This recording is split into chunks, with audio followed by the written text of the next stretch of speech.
Kimi meets the ogre.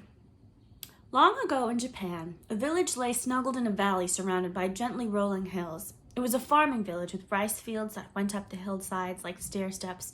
Towering above the hills was a great mountain. As in most villages, people told stories about their ancestors and how the village came to be. The storyteller spoke of a great samurai warrior who had once come to this valley and been attacked by a terrible ogre. After a long fight, the samurai defeated the ogre and sent him to live up in the mountain. Then, the samurai settled down in this beautiful valley. The story had been told many, many times. No one knew for sure whether the tale was true, but whenever thunder echoed from the mountaintop, the villagers said that the ogre must be stamping his feet. Each family in the village claimed the samurai as an ancestor. One family had an old woven blanket that had supposedly once belonged to the samurai. Another family had a beautiful horse that was supposed to be a descendant of the samurai's horse. But the family of Kimi and Taro had a special treasure, a giant sword in a beautifully carved wooden case. Kimi and Taro's parents said the sword had belonged to the samurai and claimed it was sharper than any knife. The scabbard for the sword was as long as their father was tall. The children had never seen anyone use the sword. In fact, they had never seen it out of its scabbard. But Kimi and Taro kept the scabbard polished until it glowed in the firelight, and all the villagers greatly admired it. Although no one had ever seen the ogre, all the children in the village knew stories about him. When they heard the thunder, they teased each other that the ogre was coming to get them. Taro not only teased his friends, but he also loved to make up scary stories about the ogre sneaking into the village while everyone is asleep. And soon all the children were repeating Taro's words. Taro was delighted that his friends wanted to hear his stories. He began to make up more and more tales about the ogre to impress them. One day, while he was telling one of his ogre stories, a friend asked how he knew so much about the ogre. Not wanting to admit he was just making it all up, Taro claimed he had been to the mountain and had seen the ogre. The children began to laugh. They all knew Taro had never been on the mountain. Soon they all went off to play and left Taro sitting alone. Taro decided the only way to get his friends back to hear his stories would be to go to the mountain and find the ogre. The next morning, he took a handful of rice cakes and walked up the hillside to the mountain. The sun was hot and the path up the mountain was steep. He climbed for nearly an hour before he got tired and decided to stop and eat. After his snack, Taro took a little nap. When he awoke, it was late afternoon. Taro was too scared to stay on the mountain in the dark, but he didn't want his friends to laugh at him. So he decided to go back down the mountain to the village with an exciting story. In fact, by the time he got near the village, Taro had made up a thriller. When he arrived back in the village, Taro leaned against a tree and pretended to be out of breath from running home. It wasn't long before all the boys and the girls gathered around to hear what had happened. Taro told them about his dangerous climb to the ogre's cave. He claimed the ogre had been walking around the mountainside.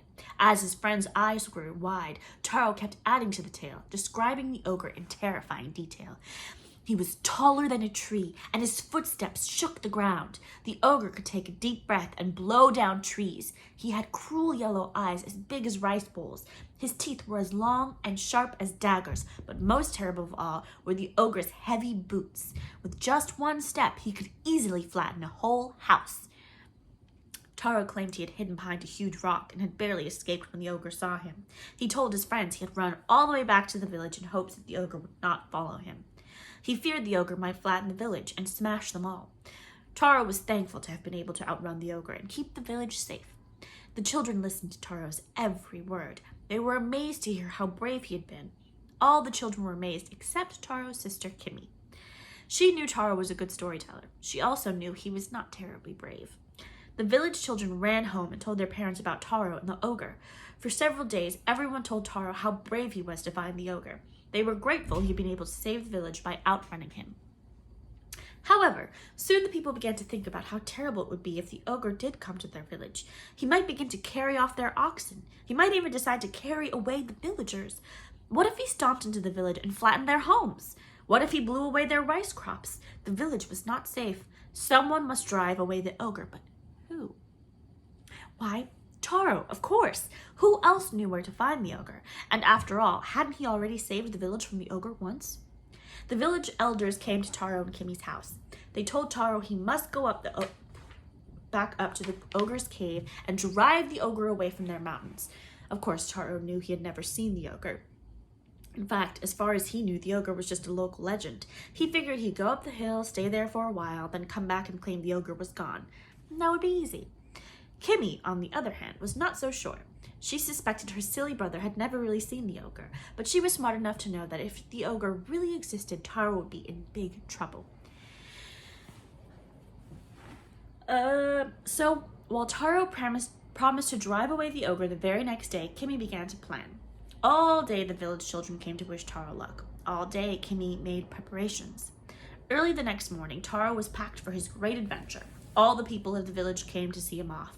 With the villagers waving and smiling, Taro started walking past the fields on the hillside. Though Taro didn't know it, Kimi was packed too. Quietly, she started out on an alternate path.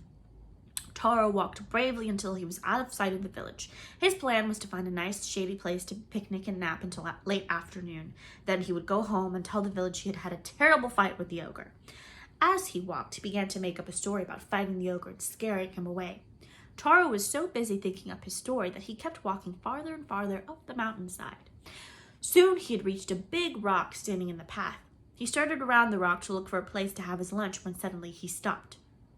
There, on the other side of the rock, was the ogre. He was so tall that his head reached above the trees, even though he was sitting down. The ogre seemed to be enjoying the warm sun. When he opened his mouth to yawn, Taro could see that the ogre's teeth were indeed as long and sharp as daggers. Taro just stood and stared for a whole minute. He would have run away, but he was too scared. He would have hidden behind the rock, but he couldn't move. The ogre stretched and turned toward the rock. Then he saw Taro. Taro was just about to scream for help when he heard a familiar voice behind him. "Oh, there you are, dear brother," said Kimi. "You forgot your lunch. How do you expect to kill ogres on an empty stomach?" Before Taro could even speak, Kimi bowed to the ogre. "You didn't tell me you were going to meet small forest spirits, Taro," Kimi continued. "I am honored to meet you, little spirit." "Small?" asked Taro. "Little spirit?" asked the ogre. "I must apologize for my rude brother," Kimi said to the ogre. "He is a famous warrior, and he's been asked to kill the ogre who lives on this mountain. But first he has to have his lunch. I'm sure he'd share his food with you, but he needs all his energy to meet the big and terrible ogre."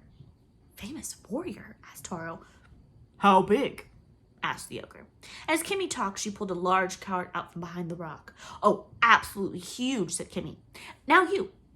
Kimi turned to look back at the ogre. "You seem to be a nice, polite little spirit. You'd better get away from this mountain. That awful ogre could easily stomp on you with one foot. Taro, you remember what you said about the ogre you saw up here? You said he could flatten our whole village with his boots." "I did?" asked Taro.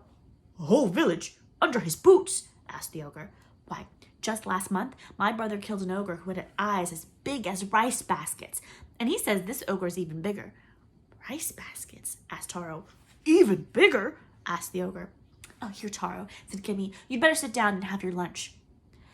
Kimi pulled a rice cake out from under the cover of the cart. It was the biggest rice cake Taro had ever seen. She could barely lift it with both arms. "You can start with this biscuit," Kimi said. Then Kimi climbed up into the cart. She began to rummage around and making a great clatter. "Now, I know I brought a knife and some jam," she mumbled. The ogre stared at the cart as Kimi continued to dig around inside. These people were not the least bit afraid of him. In fact, they were getting ready to kill an ogre who was much bigger than he was. An ogre who could flatten him under one foot. Why, just look at the size of that rice cake. This must truly be a great warrior. At last, Kimi stopped tossing things around in the cart. "Oh, here it is," she said. "I sharpened your big sword this morning. I knew you wouldn't want to use it to spread jam, so I brought this little butter knife from the kitchen. Here it is." Then Kimi pulled back the cover on the cart. Taro stared. The ogre's mouth dropped open. There, gleaming in the sun, was a samurai sword, the huge sword as tall as a man. "That's a butter knife?" the ogre asked. "You have a bigger sword for killing ogres?" "Oh, of course," said Kimi. "My brother has a tremendous, extremely sharp sword for killing ogres. This is just a dull old kitchen knife." Then Kimi turned to face her brother. "Now, Taro, as soon as you finish your lunch, we can go find the ogre. Please excuse us, dear spirit." "Dear spirit?" But when Kimi turned back to see the ogre, he was no longer there. The ogre was not going to wait around for Taro to get out his sword. No, sir. He was going to find a mountain where he was the only ogre, the biggest one, far away from this ogre killer and his sister. He hoped he'd never run into them again. And he never did.